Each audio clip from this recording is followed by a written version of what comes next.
Rochdale had never, ever seen anything like this before. Which sea is the whole of the island of Cyprus located? I think the media wanted me to say, look, there's a maniac loose. I did think there was a maniac loose, but I wasn't prepared to say that. Pensioner Eileen Jauchek was attacked and murdered on her way home from our local pub. The town of Rochdale was left frightened and angry. For that psychopathic to do that to a 65-year-old woman, they're out there waiting. What the police and forensic investigation uncovered was far more terrifying than anyone had imagined. A serial attacker committing rape, mutilation and murder.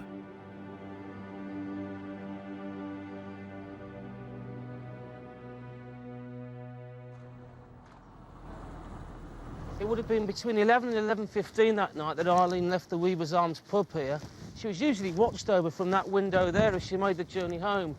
She'd have crossed over the road here quite briskly with a key fob in her hand, and she only really had to walk the 200 yards of the street to her home address. And I make it only probably about 30 to 35 yards that she walked to here, to this entry, where the attack took place. She was dragged from this area here, down the entry here, and along here we found her shoes, a set of dentures, and one or two other items that spilled out of her pockets. And the real attack took place around the corner here, where we found her in an overgrown area. Eileen had been strangled with a pair of tights and left partially naked. Her bag was missing and a wedding ring was taken from her finger. The body of Eileen Jauchek was found just yards from her home in the deep has been described by area. police in Rochdale as one of the most brutal they've seen. More details about the death of the mother of four, killed less than 200 yards, and severely beaten in this alley, and then strangled with a pair of tights. Bob Humpbach, the senior detective in charge, he came away from the little back alley where she was found and to talk to us. And he said something, it's almost animalistic, the attack on her. He said, you know, in 30 years of the police, he'd never seen anything like the injuries. You know, it was mutilation, and he was seething. He really was. And he said, I'm due to retire. He said, but I'm not going to finish until I find this bugger. A nice woman, 65-year-old, ex-primary school teacher, just having a social night out, walks home on her own, dragged up an entry, beaten, stamped upon, strangled, indecently assaulted, and left. Who will ever know what that woman went through in the last moments of her life? You know, what trauma, what terror did she actually go through? Each time they were telling us something, it was sounding more horrific. What started off as someone being mugged, and, well, we thought head injuries, didn't we, originally? Turned out to be a bit more than that. It obviously wasn't what killed her, was it? And it went from a simple mugging to a vicious assault. On the night my mum died, what had happened was she'd gone over to the Weavers and my dad had gone to the Ukrainian club. He'd come home, saw that she wasn't in the pub because he used to check, and thought, well, she'll be at home putting the kettle on, you know, which she used to do. Well, he must have walked past where she was.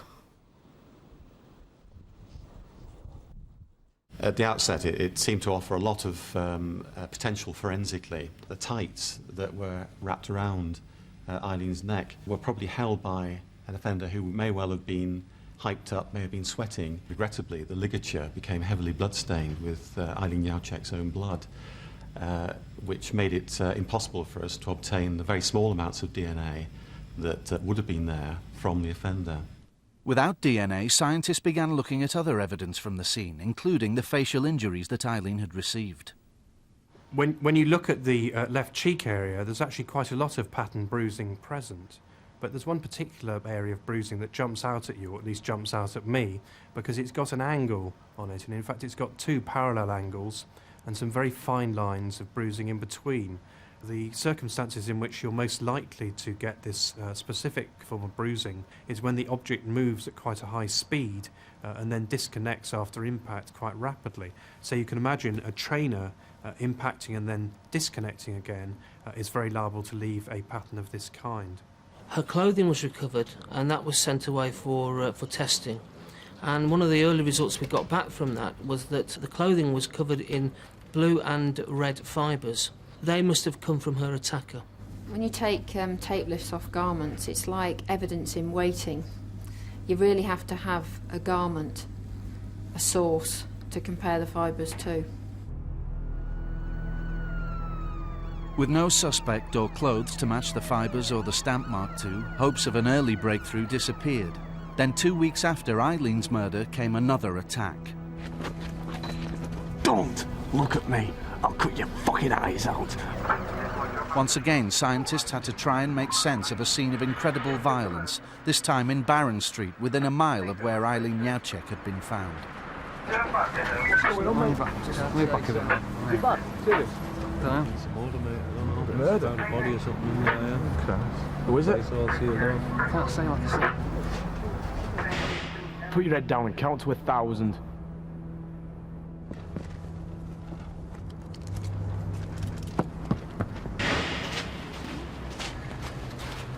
I was walking down here to get a taxi from the rank just ahead of me, and I got to about this point when I heard somebody crying for help, and there was a young girl in the middle of the road. From this distance, it looked like she was wearing a red dress. It's only when I got to about this point that I could see that it wasn't a red dress at all. It was, you know, it was blood. She'd have been lying more or less exactly here. I didn't know what had happened to her at the time. You know, it looked like a car accident at first, but you know, then she said, "He's raped me, he's cut me with a Stanley knife." It was plainly obvious to me at an early stage, as well as being a rape, we were talking about an attempt murder here. The victim had been cut across the face, stabbed twice in the back and left for dead. But this time the scene offered some clues, a palm print in blood and some footprints. Well, found at the scene was a footwear impression, and one of the crime scene examiners have taken a plaster cast of this mark. And then when the plaster's set and removed, when we turn it over, we find that hopefully the impression's been recorded underneath the soil. Well, looking at this, it's typical of a training shoe pattern. It's got a large number of blocks on the sole, which may well indicate it's a Nike training shoe. And looking at the size of it, it's of an average size, which I'd put somewhere in the region of an 8 or a 9. That person would have a pair of shoes with a similar undersole pattern. It's my expectation that that person would have had blood on their hands, which they may have transferred to their house. They may have transferred to their clothes. They should have had it on his clothes, definitely.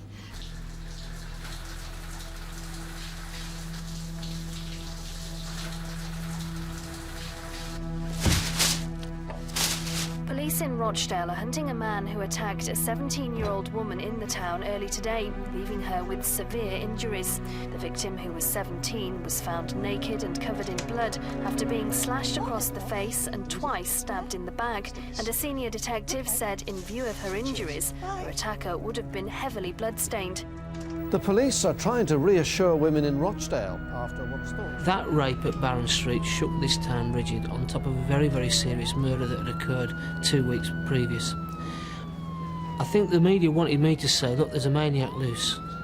To be honest, I did think there was a maniac loose, but I wasn't prepared to say that. Reminding women in the town to be aware of their safety when out at night.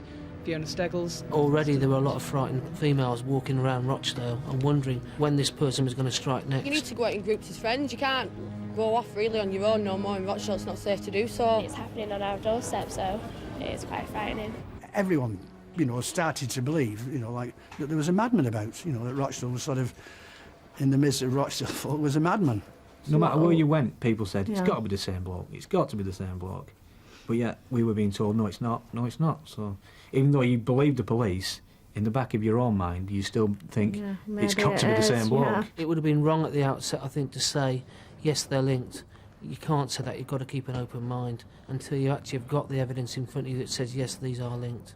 With Eileen's murder inquiry already underway, a separate incident room was set up to investigate the rape and attempted murder in Barron Street. Both sets of detectives knew they could be looking for the same man. I was able to use the local TV stations to make an appeal for people to search their consciences, come forward. Did they know of somebody who had come home covered in blood, whatever? A 19-year-old has had extensive surgery after being badly Saturday cut morning, with a a knife. 19-year-old was raped and robbed. For the second time in 2 weeks, detectives in Rochdale search for clues after a information has gone out. I'm saying to people in Rochdale, particularly the Deepish area, come on, help us find this person. Did they know of a relative? Did they know of a friend? Did they know of anybody that they'd seen that night who might have been covered in blood?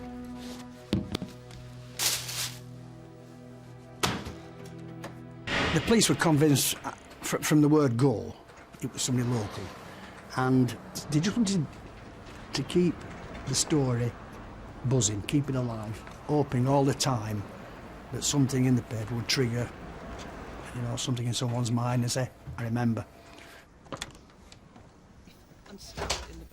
Are you sure it were a bloke you had a fight with and not a girl? Yeah, I'm sure. A fortnight ago, detectives began... Is it you who's raping all these girls? No, it's not me. What do I need to do it for? If I'd have wanted sex, I'd have just come home and asked for it, wouldn't I? I know. Look, I don't want you going out at night anymore. Why? Because if there's another rape, I can't say I was with you if I wasn't. Yeah. Taking the dog out.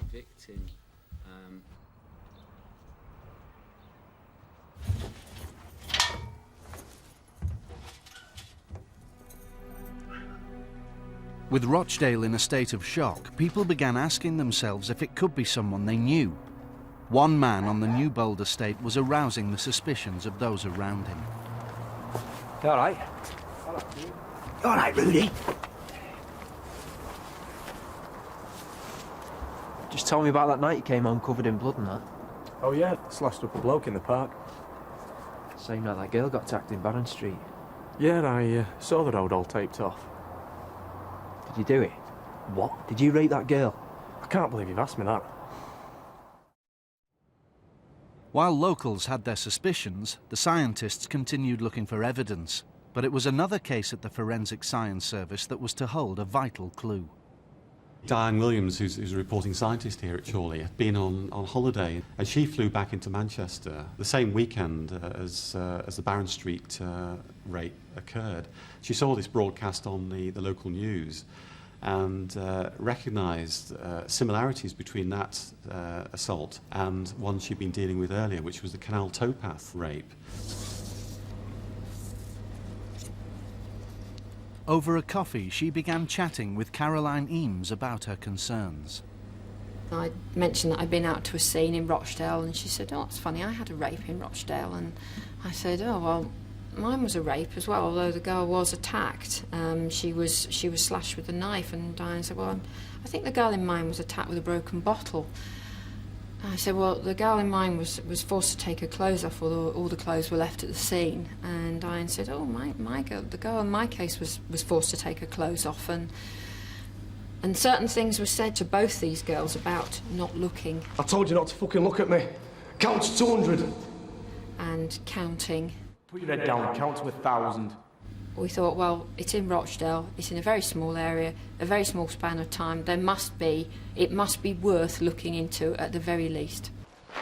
The only difference was that the towpath rape had occurred in broad daylight some 3 months earlier. What he was unaware of was that there must still have been semen on his hands, and whilst he tied the victim's wrists with her bra, fortunately there was some cross-transfer and semen was deposited there. Well, generally semen on a garment is white or very light coloured, so we have to have a method of localising semen. We dampen it slightly, cover it with paper, and then spray that paper with water, and then mark the outline of the garment in pen. We then spray the piece of paper with a reagent. Now that reagent is orange in colour, and that, when semen is present, comes up purple on the paper. It makes it easy to localise where the semen is on a garment. The first attempt at getting a profile was unsuccessful because there was such a low sperm count in the stain material on the bra, so we had to extract it and re-extract it and really try very hard to get sufficient DNA out of that stain, which we eventually did. After 12 weeks, the semen from the bra was profiled and loaded onto the National DNA database. There was a match. The Canal Towpath rapist was a local petty criminal, Michael Hardaker. Hey! When you've done over there, go up to the office. No, no. He did the same job as his brother. His brother come in one day and said, my brother needs some work. Is there any chance of giving him a start? And I gave him a start, but he was only here like a short period of time, 3 or 4 days, and that was the end of that. He was quiet, never said a lot, just had his brew at brew time, ate his dinner on his own, you know. Weren't really joining in with everybody else, just a quiet lad.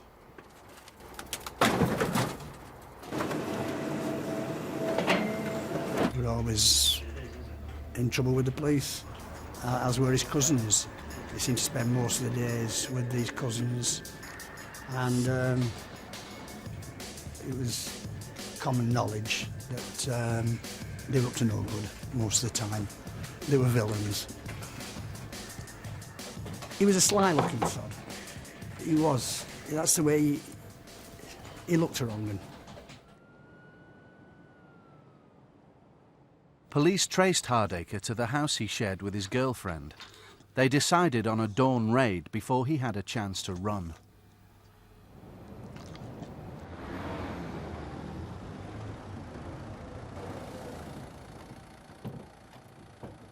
Please, get down! Get down!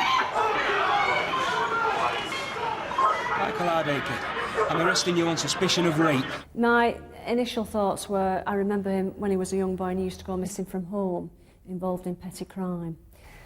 Other people had more recent dealings with him, and he probably had been put into a category of being an opportunist street robber rather than a sexual attacker. If you went round this building here at Rochdale and asked some of the older officers about Michael Hardaker, they would say, well, I think this was always going to happen with him. His criminal career is littered with a progression towards greater violence as he's gone on through. In 1996, he went to prison for a handbag snatch where he pushed an old lady to the floor and she ended up with a broken hip. I never imagined that he would do anything like this, you know, housebreaking, purse snatching, mugging old dears. That was his sort of line of work. This woman's walking along the canal at 5:45. Yeah. As she passes under the bridge, she's approached from behind by a man who appears to be running up behind her. Were you that man? No. As she stops to let him pass, he pushes her up against the wall and produces an object and threatens her with it. And he says, I'm not afraid to fucking use it. And he tells her to take her t-shirt off. When she asks why, he says, do I fucking say? Yeah. Well, was that you? No. He told her to lie face down and count to 200. And I mean 200. Did you do that? No. Do you understand what I mean by DNA? Because we've got this woman's clothing, in particular the bra. He used it to tie her shortly after he masturbated, possibly ejaculated. And when we check the semen DNA, it matches. Yeah? It matches your DNA. I think you must have made a mistake. Just do whatever you do to get it. Despite his denials, with DNA, police knew Hardaker was the canal rapist. They then turned to the Barron Street rape and began questioning his friends. We've been out to Lizzie's, that's Mickey's aunt, because he wanted to borrow a fiver so we could go and get some whiz. So we went right back to Mickey's, we had it, and just like listening to some music till about 1 o'clock. And Mickey said it was going out for a walk. And I just fell asleep on the chair. And then about 3:30, yeah, I woke up, Mickey comes right through the door. What happened? Got a bloke in the park. His hands, man, and his face and all his clothes are just all covered in blood. Let me get changed and we'll go and see if we can find him. Well, the only thing that didn't go in was his socks, right, because they were just covered in blood, saturated.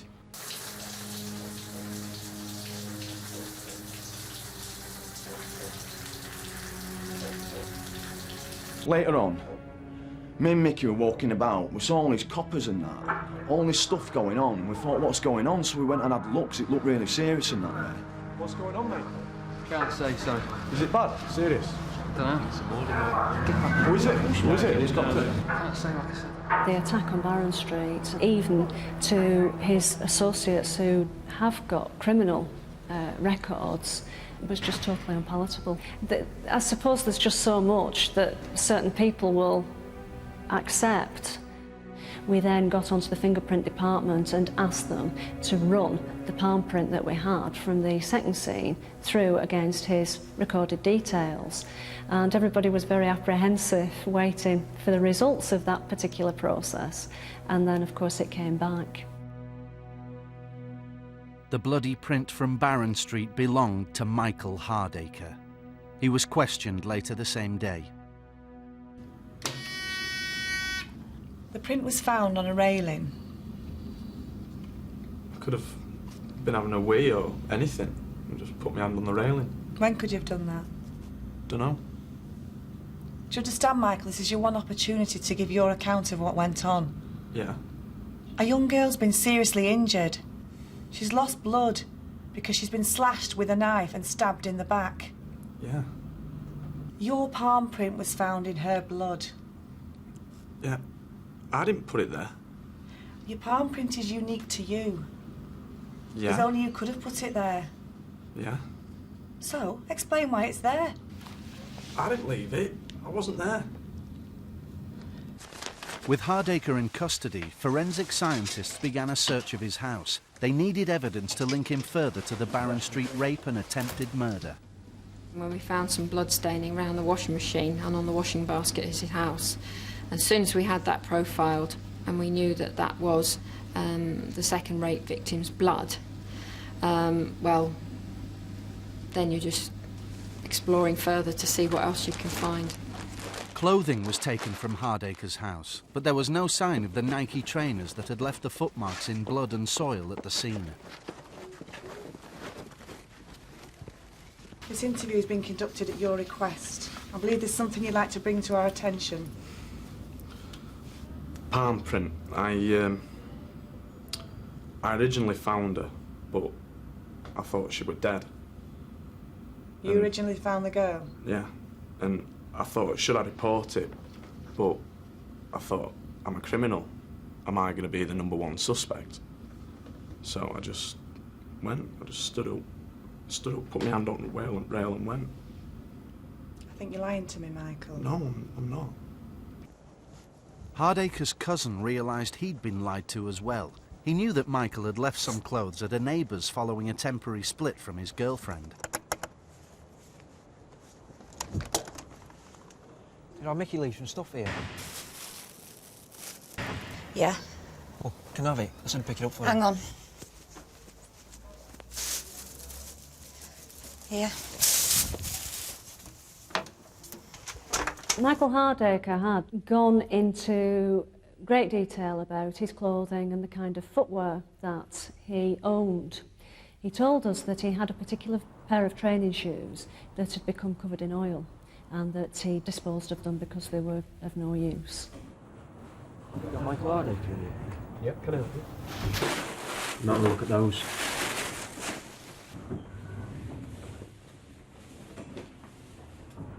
I'd like to think that he came forward because of our appeals, coupled with his own conscience saying, look, you know, what's going on's wrong here. So, trainers you wear for work, you throw them away? Yeah. I've got some Nike trainers there that have been recovered. Are they yours?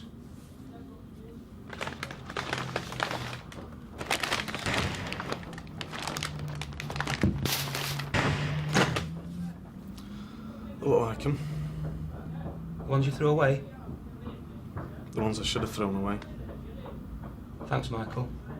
Once he'd made that statement that they were the training shoes that he should have got rid of, we then said, right, we've no further questions to ask you, and we terminated the interview. And he was just left absolutely, well, shell-shocked, really. The trainers were sent to the scientists at Chorley. The first thing we do is actually look at the sole pattern to see whether it bore any resemblance to the marks left at the scene. And then what we do is actually make a test mark. The mark needs some enhancement. We can actually use a magnetic fingerprint powder, which makes the mark very stark and very visible. In this test mark, we can then produce a transparency to enable us to precisely compare the pattern on the sole of the shoe with the pattern that's recorded in the cast. And this tells me that not only is the shoe that's made this mark, which has been cast, is the same pattern as this shoe, but it's also the same size. The Nike trainer had also matched the bloody footprint at Barron Street. Presented with the growing forensic evidence, Hardaker changed his story again. Is there anything you want to say before we continue this interview? Well, I can't really deny it, but I can't really admit it. You see, I don't know whether it was me or not. Can you explain what you mean, Michael? I tried committing suicide in prison a few years ago, and ever since I've been blacking out for certain periods of time. Some sort of brain damage or something. But like on the night of the rape, I blanked out, and when I woke up, it was full of blood. And how often does it happen? Not very often. Not very often? No.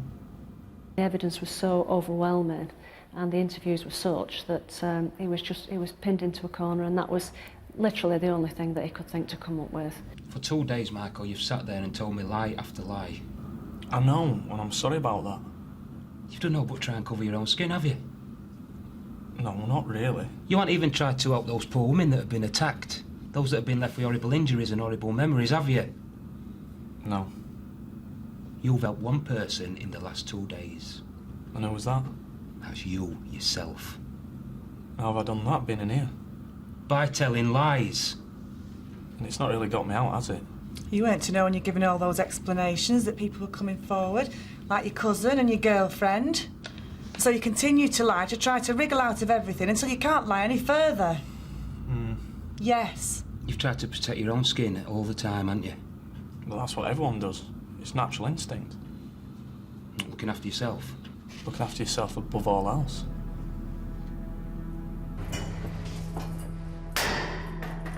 Two days after his arrest, Hardaker was charged with the rape on the canal towpath and with attempted murder and rape at Barron Street. He'd shown no remorse during the interviews. He showed no reactions to some of the detail that was put to him, and some of the detail was particularly distressing. And when he was charged, he gave no reaction.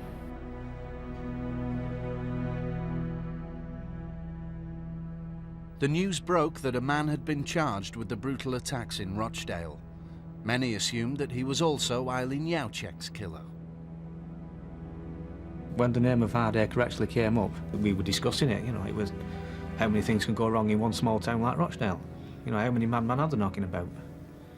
So obviously people in Rochdale were putting two and two together, but there were no proof at that time. Yeah. Hardaker was an excellent suspect from a detective point of view, but there was no evidence against him at that stage. Without DNA to place Hardaker at the scene of Eileen's murder, the team was struggling. Bob Huntbatch decided to review the scene of crime photographs. I think it was about 12:20. I'm just looking at the photographs, looking at the aerial photographs, seeing if I'd missed anything. Get to the photographs of Eileen, go through them. I couldn't believe what I was actually looking at, and I thought, her eyes had been caught. You could see at the corners of the eyes slight cuts, but it just wasn't on one, it was on both of them. And when you actually looked at the eye itself, the cut across the eye was perfect. One of the things that stood out with the rape that happened later was the fact the offender says, "Don't look at me, I'll cut your fucking eyes out." And the other thing that he said to the lady that he raped some 2 weeks later was, "I've done worse." Now, what is worse than rape? Beating, battering, punching, slashing. There's only murder. A second post-mortem confirmed that Eileen's eyes had been cut with a sharp instrument. Although this was similar fact to the Barron Street rape, it wasn't proof of Hardaker's guilt. They turned once again to the Nike trainers. When the police brought down Hardaker's trainer, one of the first things we had to do was to put it on the scanner with a scale.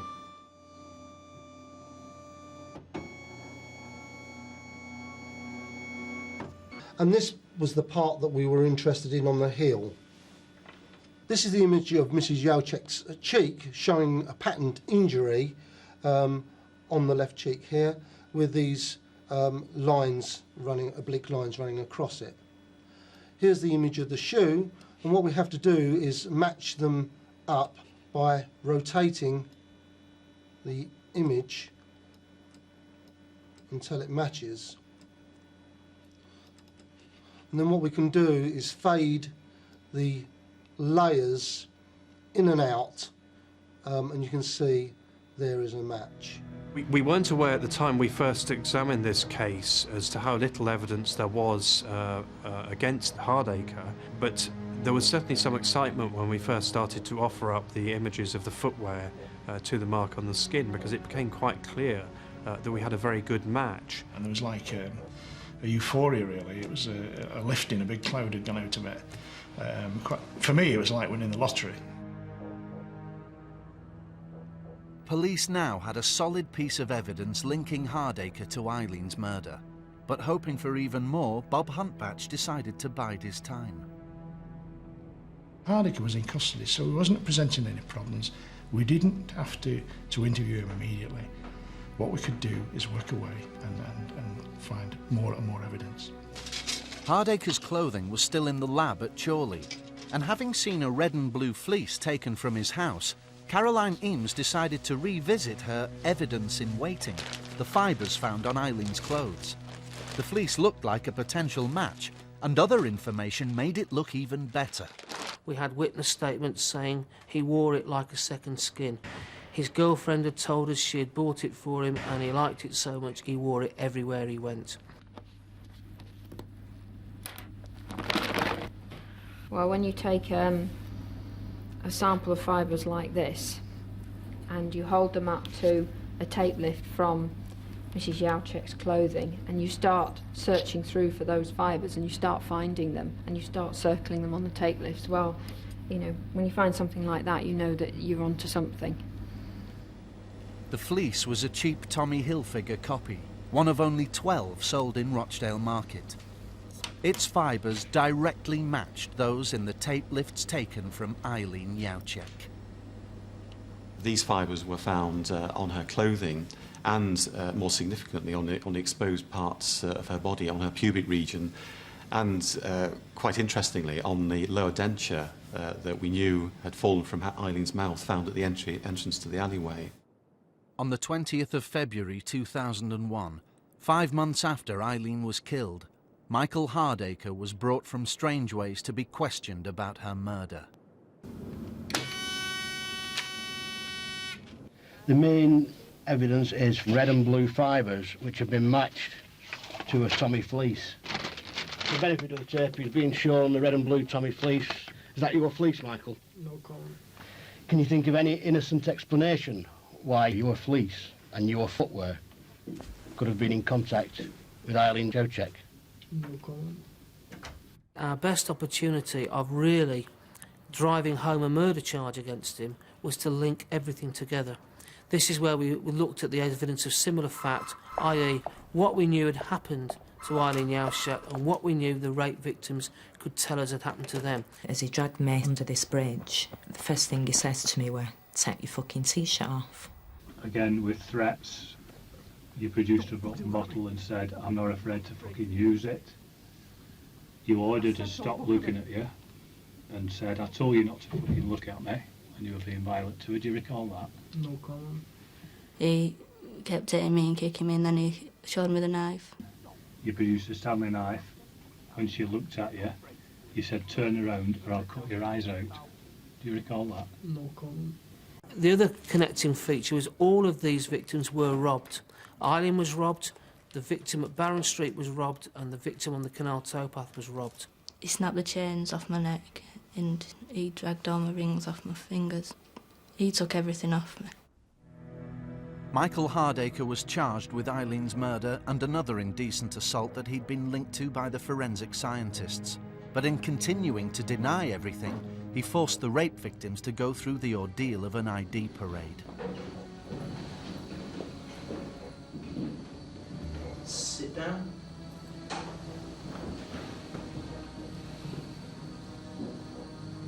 I said, you put him in a room with 1,000 people and I'll pick him. I said, I'll do one any day, because I'd got to a point where I just thought, he's toying with us. I felt like it was his game and he were playing the shots, and I said, it's not fair.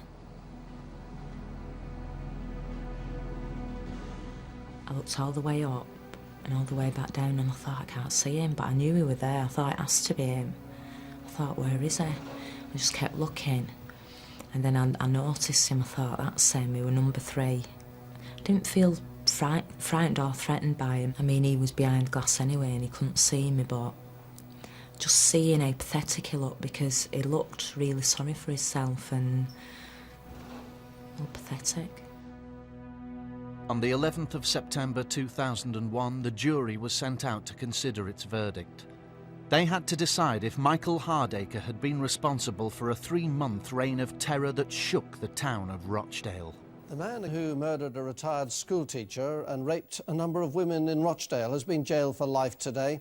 The judge told Michael Hardaker he had sunk to new depths with his of girlfriend. depravity. The jury found him guilty on all counts. The judge read out the verdicts. The judge explained what he thought of Hardaker, and Hardaker just stood there and glared at the judge. As he was being led away, somebody in the top gallery shouted something at him. I think somebody shouted, "You're an animal," or something. Then Hardaker turned around and basically put 2 fingers up and tried to shout abuse back at Claire's family and the people actually in the balcony that come to support the other victims. You just look at what he did in a short space of time in Rochdale, having come out from a term in prison, and I don't think he really cared about anything or anybody. The sentence of 146 years was said by the judge to reflect the pain and terror inflicted on each and every one of Michael Hardaker's victims. I think he got what he deserved, but it don't make any difference to me. I'm glad that he's locked away, but he's already done his damage. They're both retired, having a nice life, and it's all gone. It's not just the good times he misses, he even misses having an argument with her, you know, it's the fact that she's not there anymore. I mean, we always spent forever thinking that my dad would probably die first because he was a lot older than my mother, and all of a sudden it's turned itself round and nobody was ready for that. Someone told me once that when you can get up in the morning and not think about something and then go on for a few days where it's not the first thing you think, then you're starting to get over it. So I suppose I'll just look for them days to happen.